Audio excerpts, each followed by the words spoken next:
Her story deals with a subculture of heavy metal music that some feel is sending a dangerous message to your kids. The forces of evil on the dark side of devil right. And I want to talk tonight about the devil and demons and witches and wizards.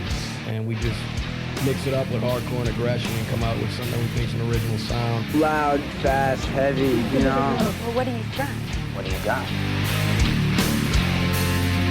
You're listening to Riff Worship, the podcast that attempts to answer the age-old question, what makes a riff?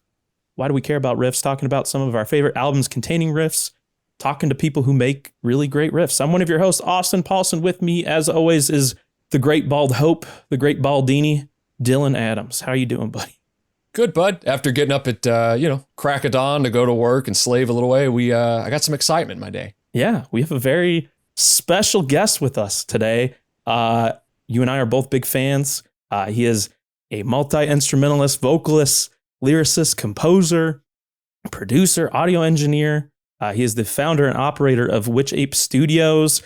You may know him from such admired projects as Tad, Brothers of the Sonic Cloth, Hog Molly, Lumbar, and many more. His latest solo record, Amalthea, was released last May. You can also hear his work in the latest Hayden Hewitt psychological horror film, Cara. Please welcome the pride of Boise, Mr. Thomas Andrew Doyle. Thank you so much for joining us. Yeah, well, thanks for having me on the show. I appreciate it. I watched Cara last night. That is it was bleak. It was a bleak movie. Yeah, it's dark. Yeah. I would love to hear how you got connected. I mean, your score is certainly effective. I kind of had to take a shower afterwards, but I'd love to know how you got connected with Hayden, how that kind of process started. Yeah, well, it was through a mutual friend, Daz Lawrence, who lives in the UK. Obviously, Hayden's in the UK as well. And Daz suggested that Hayden listen to my music. And he did. And he actually listened to a lot of my stuff while he was writing the screenplay for the movie. So a lot of it was kind of, I guess, inspired to a degree by the music. And so I heard from this guy, Hayden, and he said, I love what you're doing, and I want to talk to you about a project. And I'm like, okay, cool. So that's how the ball started rolling. And then many conversations over Signal chat. And here we are. Here we are.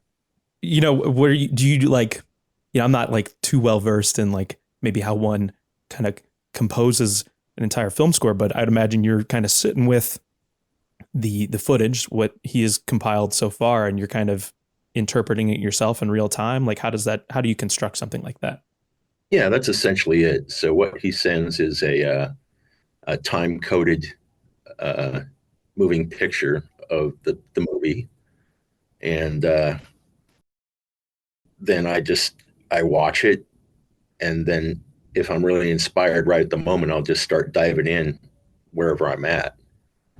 And I don't recall what happened. I think I actually really did start doing it linearly from the beginning. And you just start putting things together. The mind fills up, and you just got to get it out into the audio. And it was extremely fun to do. I bet. It's fun to watch. I mean, there's definitely some pretty intense, gory parts, to put it as bluntly as possible. But were there many versions of what you came up? Were you kind of circulating through things and kind of going over them? I did have a few versions at certain parts, and what I would do is I would get to where I thought it was good and move on and keep going forward, and then I'll come back to it. I have extensive notes that I take, and if it floats my boat, then I'm okay with sharing it with him. And one of the first things we did was he sent me a clip of a nightmare scene, I guess, and I put some music to it, and he liked it, and So that was really, a confidence builder. I'm pretty confident in what I do, but when I'm gelling with somebody and they like what's happening, it just, really sets it makes the wood stoked on the fire, so to speak. This isn't your first, kind of like experience scoring something. I see that, we kind of watched a little bit of The Dark Odyssey 2, kind of like a stop motion film. Was that like your first moment kind of scoring some sort of like film? Yeah, The Dark Odyssey 2 was my first, and all I did was I did the trailer for that. I didn't do the complete film, and I don't know if you've ever seen it, but it's brilliant.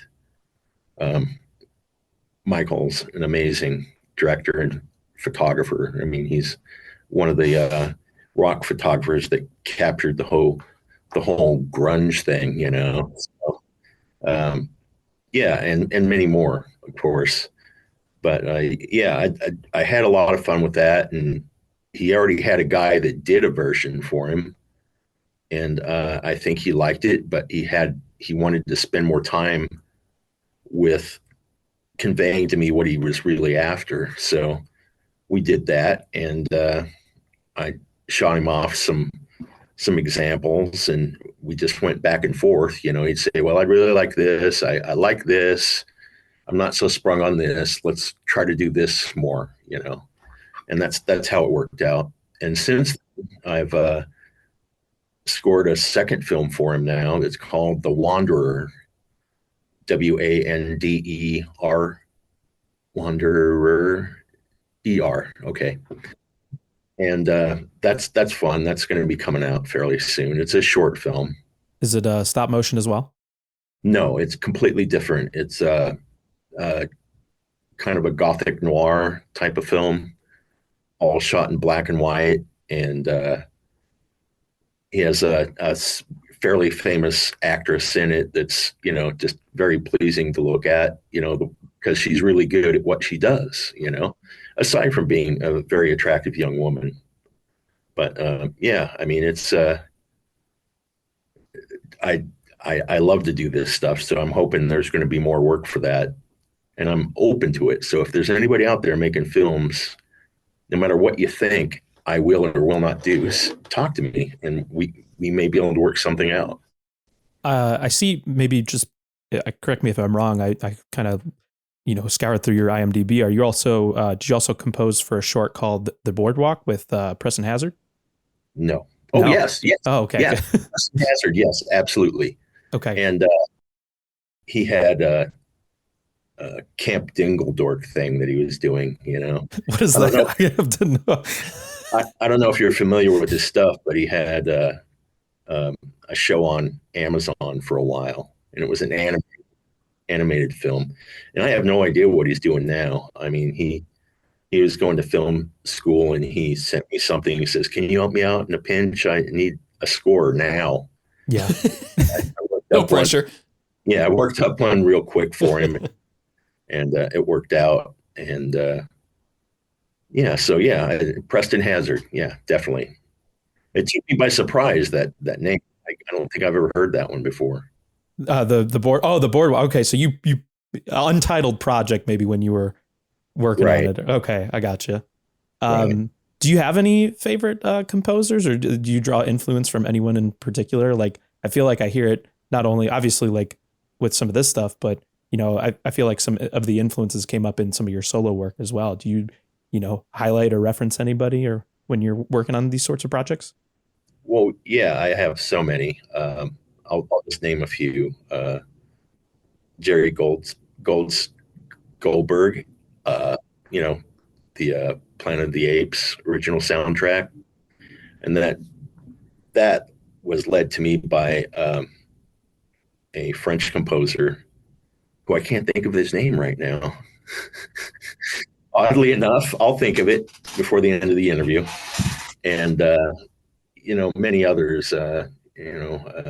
Penderecki's good. A few of the classic. I tend to move towards and gravitate towards darker stuff. So yeah, it's just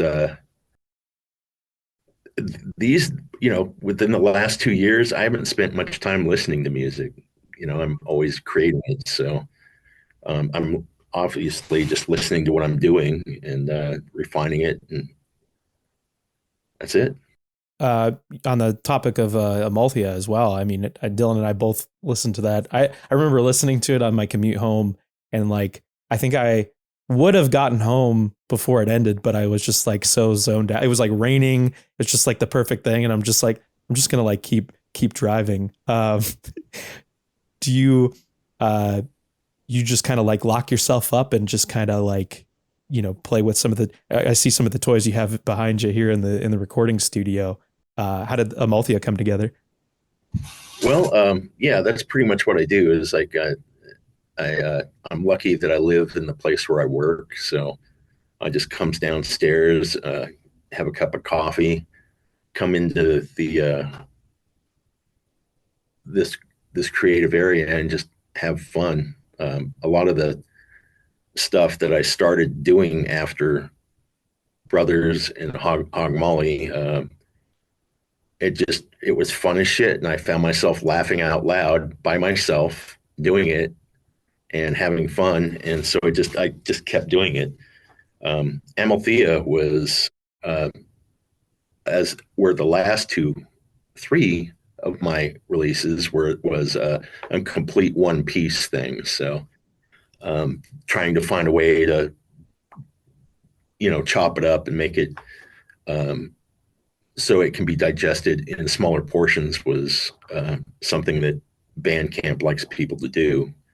I don't give a shit anymore. I'm just going to, if it's one long piece, I'm just going to let it be one long piece. To what Austin said there, I've been getting up pretty early the last, couple weeks. I spent some time in the mountains too recently, and I would get up really early before the sun came up, sit on like the back deck of this cabin we were staying in, and I would just kind of stare into space. I'd listen to Amalthea. I listened to Forgotten Sciences, and it's like a journey. Like you're going through it, you can feel everything. The emotions are there. You're not supposed to be up that early in the morning. You kind of want to go back to bed. The mood's not right just yet. The caffeine hadn't quite kicked in, and it's really effective of what you're doing and what you have done on the last couple solo albums you put out. So yeah, just thumbs up on that. It really hits the right mood at the right time. Well, thank you for that. I appreciate it. One of the funny things is that reminded me is like during this whole time, these last 2 or 3, well, I put out 4 releases in 1 year for one thing, full lengths. And I wasn't sleeping very good. So I would wake up at 3 or 4 in the morning and I'm like laying there just wondering how I'm going to get back to sleep. And so I just gave up and I come down, grab a cup of coffee and just start making stuff.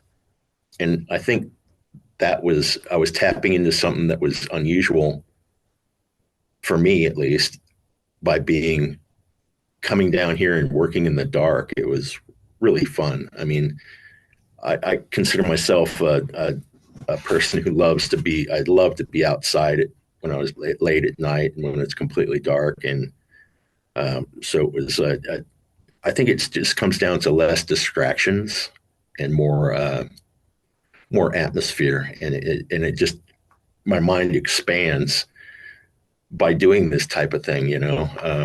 I haven't done any drugs or drank in, over 22 years now, actually 24. And, so this is my new drug, I guess, I really appreciate a lot of this form of music.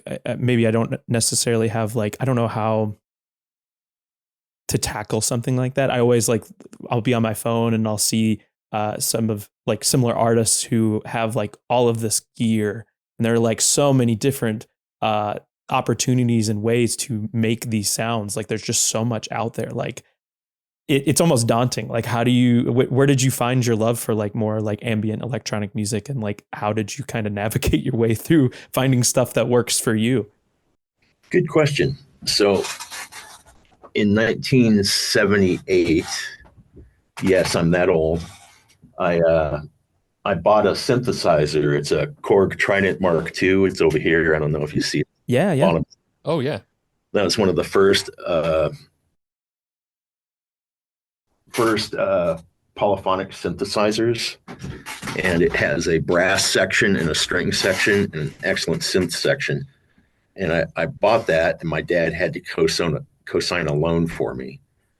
And he says, so are you sure you want to do this? You could buy a real nice car for the amount of money in it. It was $2,850 then, so it's a lot of money. And I've kept it all this time, and I just got it worked on just before starting the score for Cara. So I was really excited about that, to be able to work some of those old, beautiful, lush, thick, chewy analog tones into it. And so that's where my journey started. I've always been into MIDI ever since it started, musical instrument, digital interface. And it just became a part of my thing, being a drummer. I came from being a drummer. Actually, my first instrument was tuba, but fuck that, right? But so I've always been intrigued by being able to create something with sine waves, so it's been a great journey. Yeah, I would imagine. And on the point you made of keeping a lot of the research I've done, there's always been a point that's come up where you've kept your first drum kit, or some of your maybe your first guitars. Is that all available at disposal for folks who come in and record at Witch Ape? It's just it seems like you have so much gear at your disposal. It is. And I still have my drum kit. My beautiful grandmother bought that for me when I was very young. And I made good on it. I practiced a lot and would crank the stereo in my room and play the drums, which my mother was very encouraging of that. And I didn't do it while my dad was home, because he wasn't that sprung on it. But they were very supporting of my musical endeavors. And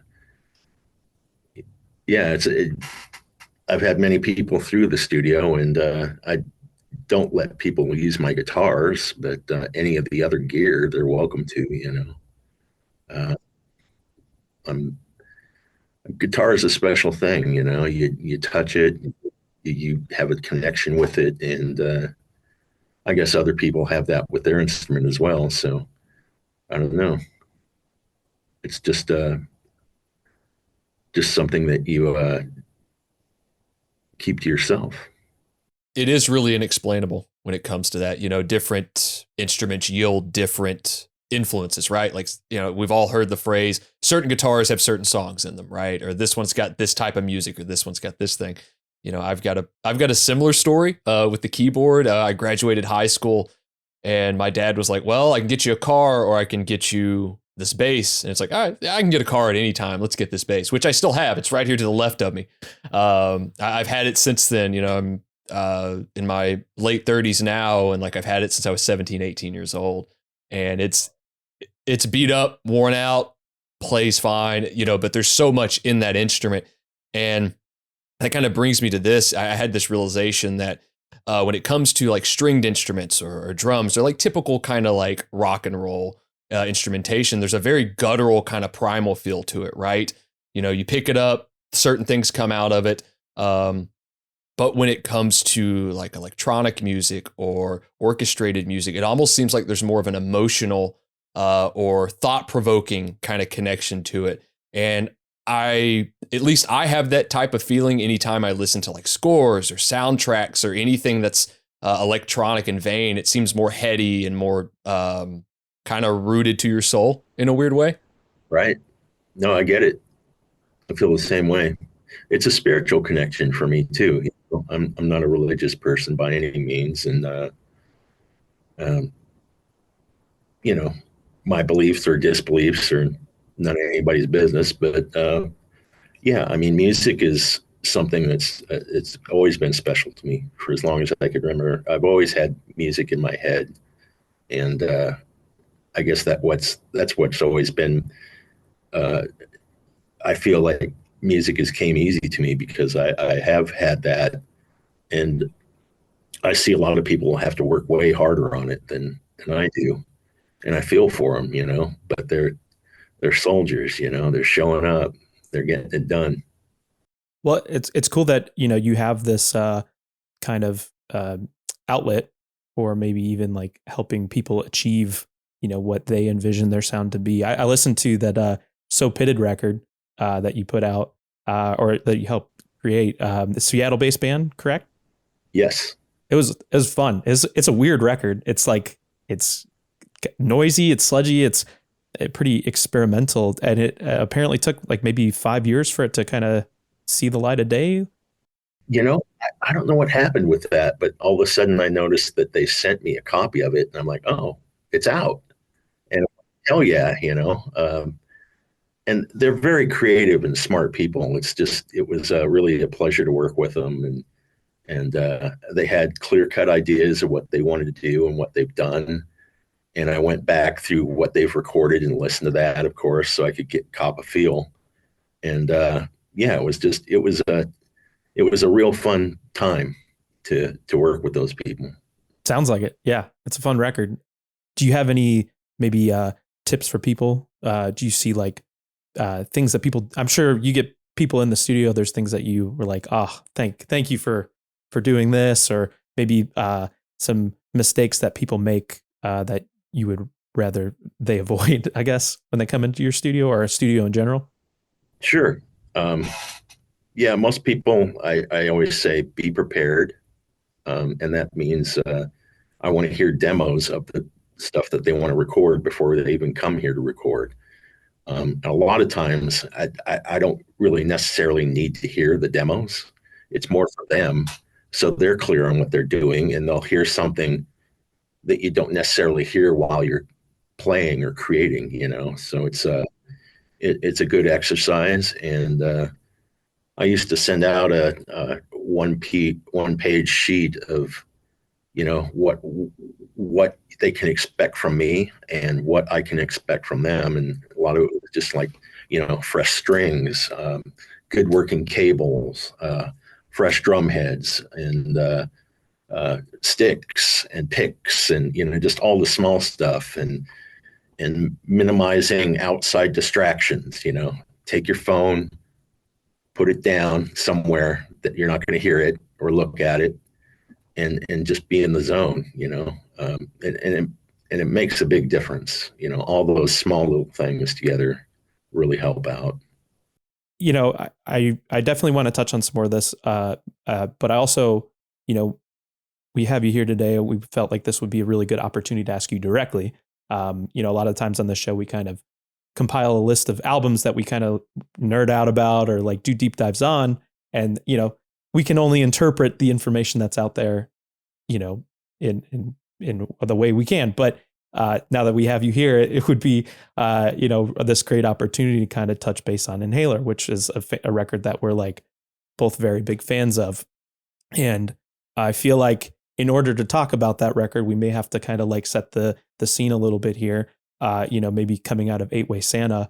I love that record as well. It also sounds like a very tumultuous time recording process wise. You have some people leaving the band, some lawsuit situations as well. What was going on in the band? What was the feeling like before you entered the studio for Inhaler? Well, we had spent some time creating together, and we did have a new drummer. And he was a very different drummer. I mean, Josh was a very heavy, hard player, and very quick too. He came from the hardcore scene, so he was a beast. And cymbals and heads would cower in his presence. But I mean, we got writing songs, and we decided, we're going to embrace what he brings to the table, and we were able to become a little bit more of the metal, and still retain our punk. But he was a big influence on what we did, and actually he wrote a song on the record, and I can't even remember the name of it. I don't remember any of the songs names. Has it been a while since you've revisited some of that material? Yeah, I don't listen to my records. No, I feel that.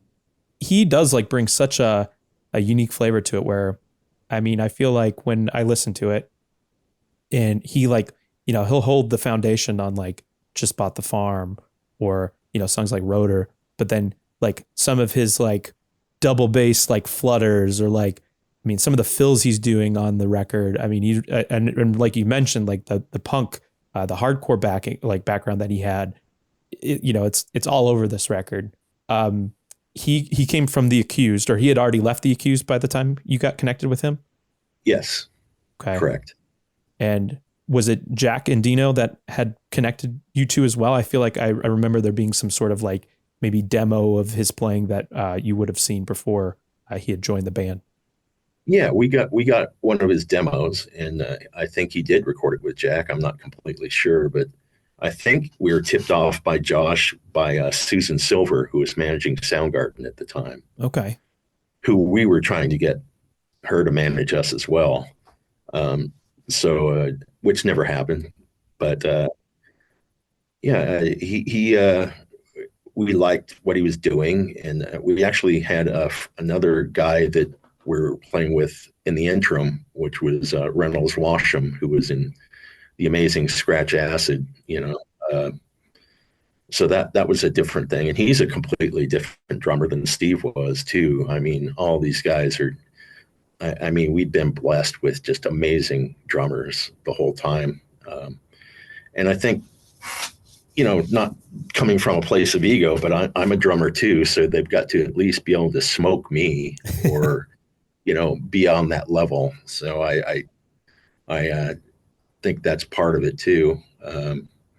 Plus the riff has always been rhythmic to me. So I mean, it's all relative to that, and it was.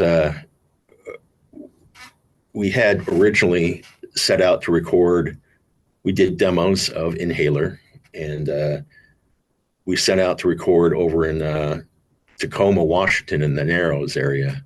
You know, the big wobbly bridge, and the guy we had enlisted Jay Mascis to help us produce the record, and the studio we went to, although on visually it looked pretty good, it had a lot of problems with, you know, the heads weren't aligned on the machine, which you do anyway, but there was more deeper problems throughout the whole studio, wiring issues, and the board had, you know, some problems, and the gear was just kind of not really maintained as well. So we were already set to go and record there, and then Jay says, "Look, man, we can't record here. This is not."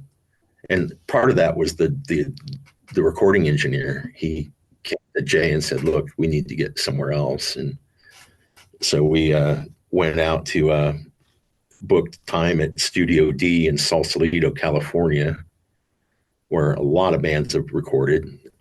Amazing studio. It was a fun time. We stayed on a boathouse. Oh, that's cool. In the bay there, and it was a good time. And yeah, it just felt different, you know. That was probably the biggest studio experience we ever had, certainly for length of being able to create and add things to what we already had, and just put together what we already had prepared. Yeah. How much did you start with a clean slate? Was there any ideas left over from the previous record? You know, how much of the writing was it just all the whole record written before, or yeah, how old are those ideas, I guess is what I'm trying to say. Yeah, to a large degree, those songs were prepared well in advance, and at least a year, or maybe less. I don't know. It's a foggy time for me. Sure. You know? I am curious about Jay. I assume that you guys had played shows before. Is that how you guys got connected originally? I had been a fan of Dinosaur Jr. for a long time, and Kurt Danielson as well. And I think after working with Albini, we decided we wanted somebody completely different, and Jay seemed like a good idea, so we went with that. And yeah, it's funny because he got credit for producing the record, but he was going through a rough time with his father, who had a lot of health problems, and I can't remember whether his father died during the session or not, but the original engineer that we recorded with wound up doing most of the work. And then I would see Jay sitting on the couch in the control room with his sunglasses on, and I swear to God, he was taking a nap the whole time, just sleeping through everything. But he made some helpful suggestions, and that helped. And then when we went to mix it, he wasn't around for that either. So I was curious, like, because I had read that he had been going through kind of a difficult time, and maybe had to leave, and I wasn't sure like how much of it was kind of left on your shoulders, or maybe Larry Brewer or John Agnello, I believe, is who mixed it, and those guys they have some wild credits. I mean, it seems like John did like almost like every popular like kind of 80s record at the time. There's like Meatloaf and Cyndi Lauper and John Cougar Mellencamp, and then then to see that he works with you guys, was he just part of the label, or like how did He's an independent. He was well connected with the New York scene. Had worked with Sonic Youth a few times. I really like John. I mean, he was very fun to work with and very knowledgeable, and just kind of just made things happen without too much effort. It seemed like, maybe that was just my perception, but we were kind of hard to take for a lot of people. We were very noisy, and not just the music. We were noisy people, and so it was fun to get things done with him and see how he worked. I would say that most of the credit should have gone to him for mixing, which he did. He did the mixing, so, and he did a fantastic job too. He sure did. We were talking off air before we all hopped on about how great the mix is on this record in particular. How everything, you can hear every single nuance. You can hear every player has their own kind of spot. Like obviously, Kurt's bass is all over this record and glues everything together, and it really sticks out. And kind of segueing from that, I do have a question about your kind of partnership or relationship with Kurt when it came to writing. Was it primarily ideas that came from you? Because there's a couple tracks on this record that does start out with Kurt's bass playing or is tied together with Kurt's bass playing. So my question is, how did the dynamic work between you and Kurt when it came to writing? Well, it goes back to when we were in separate bands in Seattle together, and we would play shows together. And I just thought he was really an interesting guy, very funny, witty, obviously hyper intelligent. And we decided when I was going to put Tad together, it was just going to be me and a tape recording that I would play guitar to. And I decided that was just too difficult and too much fucking work to begin with. And I asked him if he would join and would like to be interested in that. And he said yes. And we always had a really great synergy of he would show up for things that I, was foggy on, and vice versa.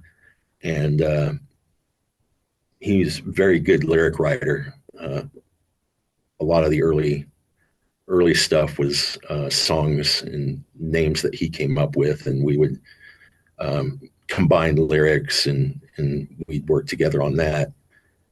And Gary was integral too, because when I first started with him, I wasn't that good of a guitar player to begin with, and he was really good, and I learned a lot from him.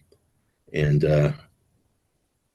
I just feel like I'm probably the luckiest guy around for being able to play with these amazing drummers, bass players, lyricists, guitars, just looking back, I'm like, fuck, that really happened. Crazy. It shows, I mean, on the record, I mean, the band is undeniably super tight, kind of like how Dylan's talking about your dynamic with Kurt. I mean, I feel like the way everybody's communicating, even with Gary and your guitar playing, particular the ulcer, there's like this really kind of weird back and forth layering that's happening on that track that's like so unique. And you mentioned earlier as well that there's like kind of a noticeable, metal edge to this record and a lot of the tracks. I mean, one of my favorite riffs on the whole record is in Pansy. That's like the heaviest fucking thing ever. I love that song too. So good. Was that, like a reaction to maybe some of the experiences you were going on? Were you pulling from any influences outside, or is it just kind of a natural progression to get just fucking heavier? I think it's all of those things. I mean, we initially, when we got together, we wanted to be anti-melodic and just be thick and brutal and, Neanderthalic, it was really a lot of fun to do that. And, plus Sub Pop was spinning us as being, rednecks, which compared to New Yorkers we are, or were at the time. But yeah, it's good stuff. Yeah.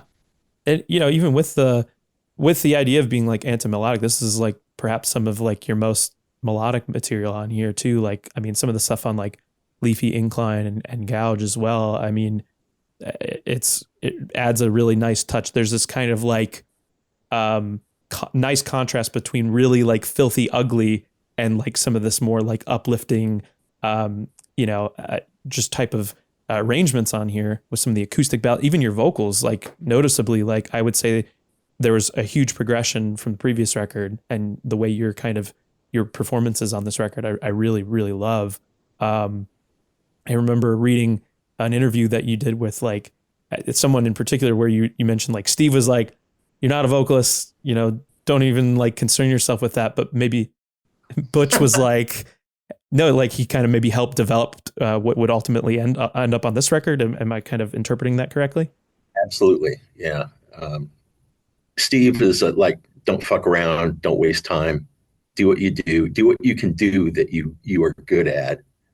And I like that approach too. But at that same time, we were trying some new things even when we worked with him. And I was put off by that. I thought to myself, well, fuck you. I'm going to sing and I'm going to sing well. Yeah. I'm going to prove you wrong. I guess it pissed me off, which is a good motivator for me. I've been, I've dealt with some very gross diversities in my life that I'm sure everybody goes through, but I turn them into assets with getting angry about it and doing something about it. Typical male. To what Austin said about your vocal performance on this record, and it seems like a natural progression from what you're doing. I just want to say that it felt like there was so much confidence stepping into singing and singing your ass off and doing a really great job. But Austin mentioned Leafy Incline, and I have an interesting question because I've listened to this record for years, and I didn't notice it till recently that there's obviously a video for this track, but it seems like the vocal track on the video is slightly different than the vocal track on the recording. I may just be mishearing it, but was that a live vocal track from the video recording on top of the actual recorded track? I don't think so. We had big speakers playing while we were doing the video, as a lot of people do their videos like that. But no, I think it's the same thing. It might have been mixed slightly different, or maybe it got a different treatment. But yeah, it was, and that was a fucking great song. It is. We all came together on that. That was, like totally a group effort. I don't think any one person can take credit for that. I mean, you put your heart and soul into the record, but you also put your body on the line for that video in particular. Like, please tell me about what it feels like to be on the top of a car driving through, downtown Seattle, I would imagine. Yeah, 50 miles an hour. Yeah. I mean, I was stoned. What can I say? Acceptable to suggestion at that point. But I thought it was a great idea. So, yeah, we did it. And, I'm so glad I did. I've had people that didn't know that happened, and they saw it, and they're like, dude, the next time they see me, they're like, what the fuck? And that's always fun. But yeah, we always wanted to push the envelope for whatever we were doing. And, when you don't have a bazillion-dollar budget to do, graphics and whatnot, and, things that Hollywood does now. I mean, you get creative and use real world scenarios and things. And it was very much an organized situation. I mean, we had a pilot car that went ahead, and we had all of them had radios. The guy that was driving the car, the guy that was up at the pilot car, and the back behind us playing interference in case some cops got on the freeway. So yeah, it was an operation, and it turned out really good. I mean, the director for that video, David, he's very talented. I don't even know what he's doing now, but he's always been good at making film. I think we've, went past the statute of limitations, so it's probably safe to say there are no permits on this video shoot then. Not a one. which is why, I mean, like, thinking this is, your major label debut, a lot of this feels like, and maybe this is just a testament to who you guys are. It feels like very DIY and just like, obviously there's some organization. You don't want to get hurt, but it feels very just organic. And, I love that. Yeah, it definitely was not permitted, and, that's just how we rolled, Yeah. That's what got us into trouble a lot of times too. On the topic of, the label and Giant, kind of mentioned before, there's some shifting, some movement going on. You have to make the difficult decision of leaving your kind of home base, your friends in Sub Pop. How did you get connected with Giant and Warner? Like, I think maybe a lot of people might know that, probably during this time that there's just a rush of these labels kind of coming into the area, but, why not an RCA or, BMG? I think I heard that those were on the table as well, but how did you get connected with Giant and Warner? Well, at the time we had a very sketchy manager who, Susan Silver actually suggested to us. She had no idea that he was going to be, a freak show and a liar and cheater, but we just had to get somebody else. And the guy tried to empty our bank account while we were on tour, so that was the last straw. The bank thankfully didn't do it. Not that we had a lot of money, but we were floating some boats at that time. And so another guy, Johnny Zazula, Megaforce Records, Crazed Management, him and his wife Marcia, took a shining to us. And I think it was revealed that he really wanted to work with Mudhoney, and he just took us on and helped us along and had a lot of great connections. Interesting that the guy that runs Giant Records and Johnny Zazula both were in a book called Kingpins, I think. And oh, wow. They're dishonest stock traders. And they got in a lot of trouble. Whoa, okay. Yeah, the criminal world is where music meets, Yeah. So yeah, it was and we had a lot of things happen with Johnny. He was very helpful at the time, He just kept pressing to get us bigger deals all the time. And I think that's because he was trying to get a percentage, you know. I don't know if he really even had, and this is probably true for a lot of bands. I don't know if they even really had the band's interest truly at heart. You know, it's the music business is definitely the business of music. You know, it's not, they don't give a shit about your art. It's just, they want to make money. And if you have that vehicle, they'll get in and ride in the clown car, you know? I'd imagine, you know, with some of these connections, that's maybe how like Greasebox ended up at the end of is it Brain Scan, that horror movie? Yeah, that's pretty wild. But not your first like kind of touch of like, you know, your music ending up in a film, correct? Right. Yeah, I don't remember any others, but yeah, that definitely happened. Singles that the, you know, very Seattle or whatever you want to call it movie. Just right. Your cameo appearance in that movie, it always gives me a kick. I love it.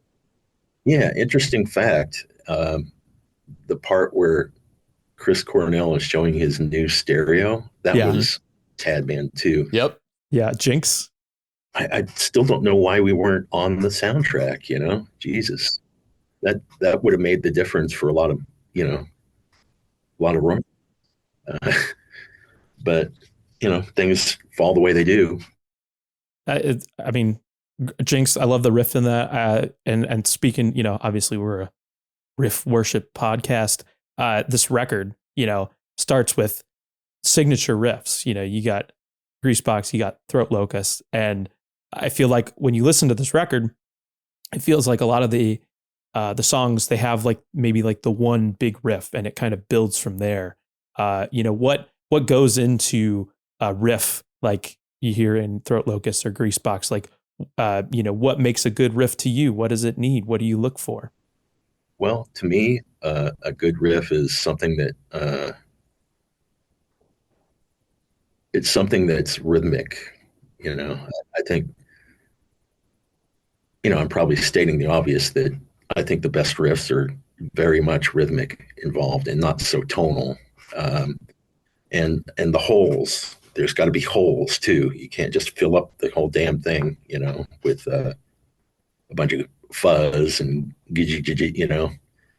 It's got to have some holes because that'll make the ugly uglier. And that's probably why we started doing melodic stuff too, is because, like, you know, you put a gross thing right next to something beautiful, it really accentuates both of those things, you know. That's what we're doing musically too. But yeah, I think a riff plays off the drums. I mean, for me, I mean, that's where I come from. And we're blessed with really, you know, Josh was fucking rock solid, tempo minded. There's times when we played some really fast sets because he was really excited. Like, okay, well, we're usually got 10 more minutes to go, but I guess we're done. It's like what's the Ramones joke, Dylan? It's like once they discovered alternate picking, like doing up and down strokes, they shaved like it was like a couple minutes off the full set, but it's just like, okay, but they played that many more songs. No one could really tell. Right. Totally. Do you have any, I know it's been a while probably since you've, you know, as we mentioned, since you've revisited a lot of this stuff or heard it, but do you have like a particular riff that you're, you know, proud of on this record? You know, just like, oh man, I can't believe like I did that. That's my riff. That's awesome. Well, you mentioned Pansy. I mean, that's one of my all-time favorites. And then Emotional Cockroach off of the last record, Infrared Riding Hood. That was just disgustingly slow and lumbering, you know. And that's another thing. We always wanted the audience to feel somewhat disheveled and not disheveled, but uncomfortable. Yeah. We wanted people uncomfortable and, you know, challenge their comfort zone. And I think a lot of the riffs did that. as well as, our presence on stage. I was 6'2" at the time, and I think Kurt was pretty close to that. Gary was pretty tall too, and we were big guys, and which really came in handy when we had to fight in heads in Newark or wherever the hell it was. Big guys, but with like big tone. I love the tone of this record. I feel like it's pretty straightforward. I am curious, like maybe what some of the gear you were using. I feel like I've seen a lot of videos where you're from this era where you're using the SG, maybe a Rat. There's a lot of wah on this particular record as well. Do you remember some of the tools that you were using? Yeah. Gary he was the wah guy pretty much. I used it every now and then, but I think we both were using Marshalls at the time. I had a JCM 800, and I can't remember. I think he had a Marshall Super Bass, which is teeth rattling loud. Those amps are they're demolition pieces of destruction, But yeah, about that time we were also we got hooked up with Mesa Boogie, and we're using rectifiers as well. And interesting, when we went on tour with Soundgarden in the United States and Europe, we had, both Gary and I had 2 stacks apiece, 2 full stacks. That's four 412 cabinets and 2 heads. And Kurt had, the Mesa Boogie heads, 2 of them, and huge stacks himself. And I think we were pretty much louder than the other bands we played with. And I think we got some complaints from the other bands too, And I don't think it's because they were like, you guys are playing unfair. It was more like, you guys are just too fucking loud, But I'm still can hear, which is a miracle. I mean, I started wearing hearing protection right after that. But it just, I remember getting off stage and just hearing, ooh, ooh, the whole time and for days, and not a good look or sign, Just imagining, because 412s, the dual Rex or triple Rex were 100 to 120 watts.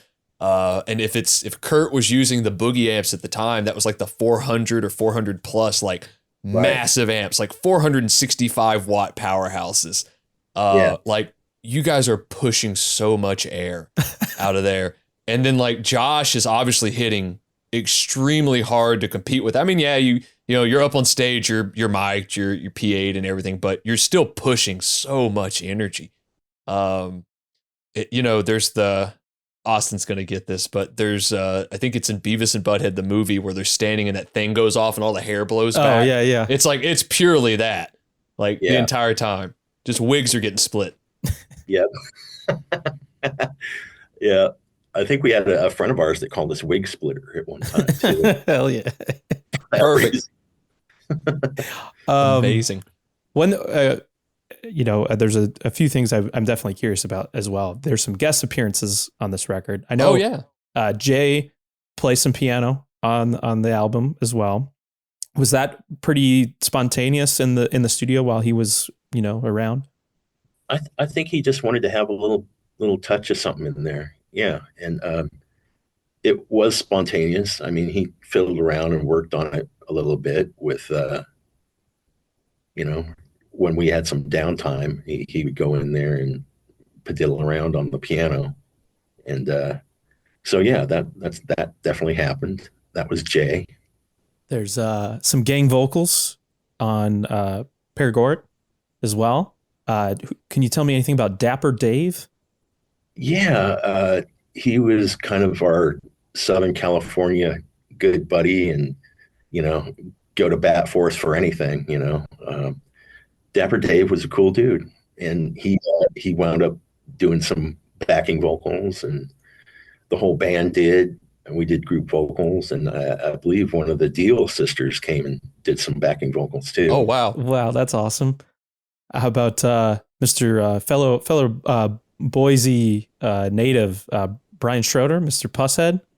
Yeah. I don't know if he sang on anything. Maybe he did. I could be wrong. I was like on Discogs or something, and I saw that his name was credited as well on Paragoric as well. But He probably did. Like I say, I'm really foggy from back then. no, all good. You were you a big fan of Septic Death? Were you like? I'm sure like you were in the area at the time of that band as well. Yeah, I used to go to shows where he'd be playing like weird American Legion Hall shows and the Shriner Building and shit like that. It was really, really fun. Yeah, you ended up on a couple tracks too, right? Yeah, I wound up playing something with him and Kirk Talica. Yeah. Yeah, I don't remember it all. Lethargic Boss, it says, and I could be wrong, it's just the internet, but Lethargic Boss, it says you play guitar on, then it also mentioned that you did some vocals on Crocodile Tears with Kirk Hammett playing guitar as well. Yeah, that's it. Those things that happened. Were you just like, did you get, I'm assuming were you a fan first and then just like kind of got connected? Again, I'm sure you've slept a bit since then. So like, do you remember how you guys kind of met? I don't think I met him until after, many years later. I do remember seeing him at shows and stuff, and he had he was very tall and skinny, and the spikes and shit everywhere, and I'm sure I met him. I don't recall for sure, but I do know that we hooked up many years later for those recordings, and that was fun. Get to see an old homeboy. Yeah. And then, even just kind of looking up some research, it looked like he designed some wild shirts for you as well. There's one in particular that features like a buff naked guy with a paper bag over his head, and like where the junk is, there's a Tad logo. Yeah. I forgot about that shit. I'm gonna have to resurrect that one. Yeah, I think so. And then there's, I think if I also read correctly, he did like some artwork for the Lycanthrope, maybe like a single version of it for his like Pushead fan club. Yeah, he did it. He also did a shirt design with us with me as a vampire.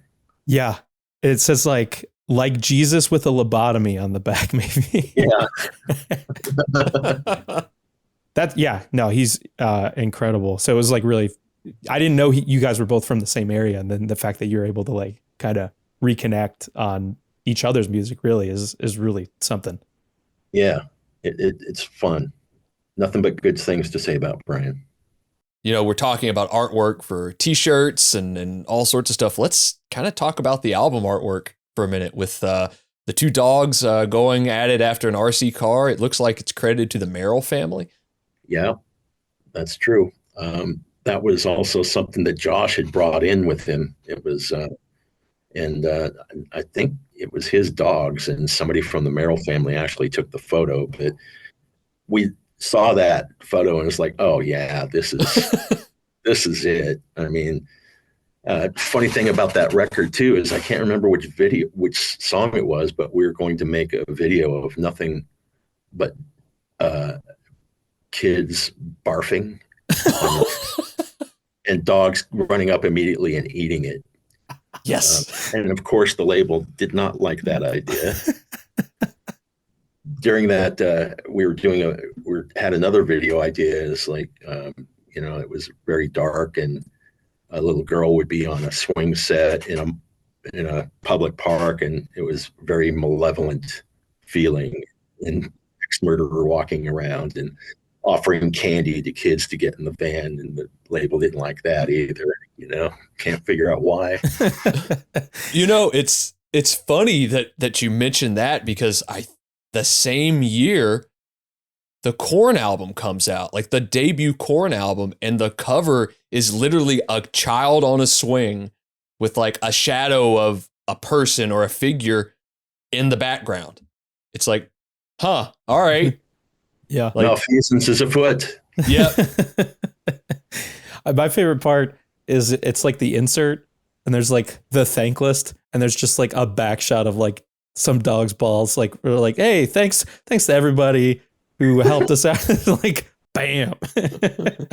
Yeah. So you caught that one. Oh, it's so funny. The record comes out, and you kind of mentioned it earlier. You hit the road with like some of your buddies, really. I mean, like Soundgarden, Alice in Chains, for some U.S. tour and like for some European dates. I think Soundgarden was just about to release Super Unknown. Alice in Chains is like maybe in the middle of like Dirt and Jar Flies. I mean, 3 bands just like at the top of their game hitting the road together. It's got to be unreal. It was good times, I'll tell you. And they all treated us really well. We're kind of like I'm going to say it, even though it's probably not PC. We were the stepchilds of the whole scene, and I think we had provided a lot of comic relief for all the bands involved. It was a good time. And I think I read maybe one of the shows, maybe like in 94 area, I could be wrong on the date there, but 20,000 people somewhere in the Midwest, Soundgarden and Jeff Buckley as support during this run. That got to be just a sea of people, like unreal. It was nuts. Yeah. That was probably the biggest crowd I've ever played in front of, that I was able to see. Yeah, it was outdoors. And Josh was having a real special Keith Moon movement at that background at the behind stage. He's busting things up, just having a fun. And the Buckley guys were like, I don't get it. Why are you guys destroying shit? And, I guess, we just had a lot of energy. The wrecking crew here. So, infamously, at some point, you get maybe some support pulled and the label drops. And, often credited with the Bill Clinton poster, which I feel like you guys have kind of leaned into now. I've seen it on some T-shirts on your website. But at the time, I'm sure it's just like, we didn't even fucking do anything. Like, what the hell? Yeah, I don't know what the hell was up with that. I mean, we didn't even see that until it was on posters. I mean, I think that goes back to the manager that was not good for us. He had something to do with that. And I, to be honest, don't think that was why we got dropped from the label either. I think they just saw, that we weren't for them, and that's fine. I'm glad it worked that way. I wouldn't change a damn thing. I'm very proud of our legacy and what we've done together and all the things that have happened. And, of course I wouldn't have liked to have been sued by both, a soft drink company and, a couple that aren't together anymore, you do what you can.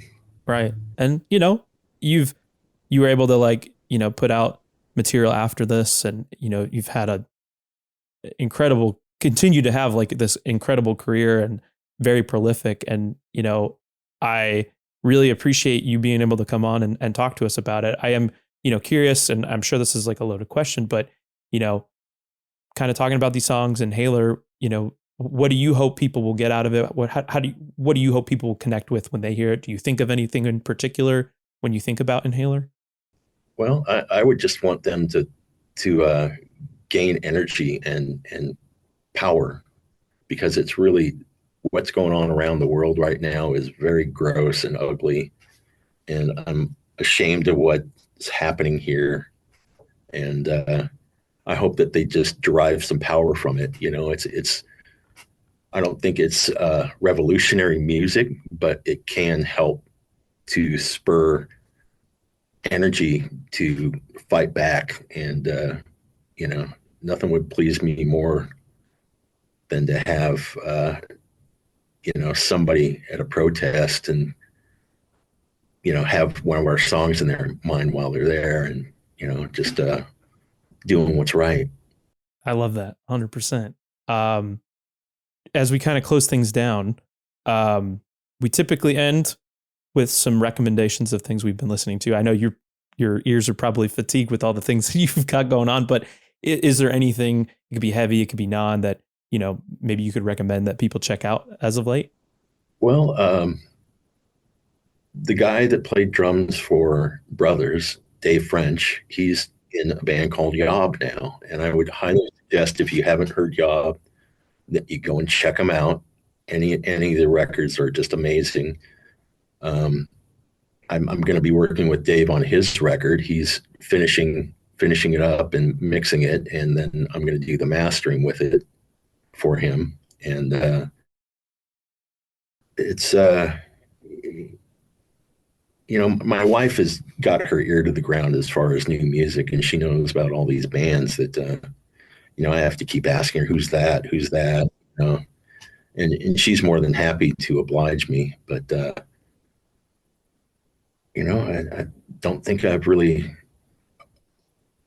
checked out that much of what's really vital right now. You know, I'm just so busy with what I'm doing, and I'm trying to squeeze it all out before they put me in the ground, you know. So there'll be time to listen later when I'm dead. Well, you know, with that, it sounds like you're obviously working on some different film scores. I want people to sit with Amalthea and check out Cara as well. Is there anything that, you know, looking ahead, that you hope to accomplish this year, whether in life or in music, working on anything? What can you share with us? Well, I'm still working at my health. You know, I've lost some weight. I don't weigh near as much as I used to back in the day. And you know, I was diagnosed with diabetes a few years ago, and now it's completely reversed. So it is reversible. Oh, killer. It's a lot of work, and it was a lot of work, and still is. But musically, I just want to do more film scores, even maybe some series. And I love horror. I love sci-fi. You know, any of those genres would be great. I mean, I think I could do pretty much anything except for a soap opera. But you know, there's plenty of people out there that can do that safe music. You know. Well, don't be a chump. Check out Amalthea. Check out Cara. Ask Tad to score your movie. Do it. Yeah. Yeah. Do it. Tad, I can't thank you enough, man. This was a real treat, and it's such a privilege to kind of pick your brain about all this stuff, man. Well, thank you, Austin and Dylan. I really appreciate being here, you know. No, thank you, sir. Means a lot. Follow Tad. You can follow Instagram. Your website's also loaded with everything as well. Yep. Yeah. I'm probably going to be getting off of things Meta fairly soon. Mm-hmm. Not a bad call. Because the obvious climate that's happening, and I just can't support that type of thing. It's a weird game out there for sure. Trying to it's funny how we haven't said anything name wise or politically, but everybody knows if they listen, they know. Absolutely. Well, check it out. Listen to the records. You can follow us, Riff Worship Pod, whatever. But for myself, for Dylan, for Tad, you've been listening to Riff Worship. We'll be back next week with something else. See ya. Nice. One more thing, could I? Yes. Yeah, of course. I don't usually do this, but I think it's important at this juncture that check out thepeoplesunionusa.com. We're organizing economic blackouts to affect these oligarchs and to take them down. And that's the thing. We have more power than they do. And we're going to exercise that. We'll link it. You can find it below. And I think it's great when we share resources because, yeah, if we don't have each other, then what do we have? Yeah, true. All right. See you next time. Thank you.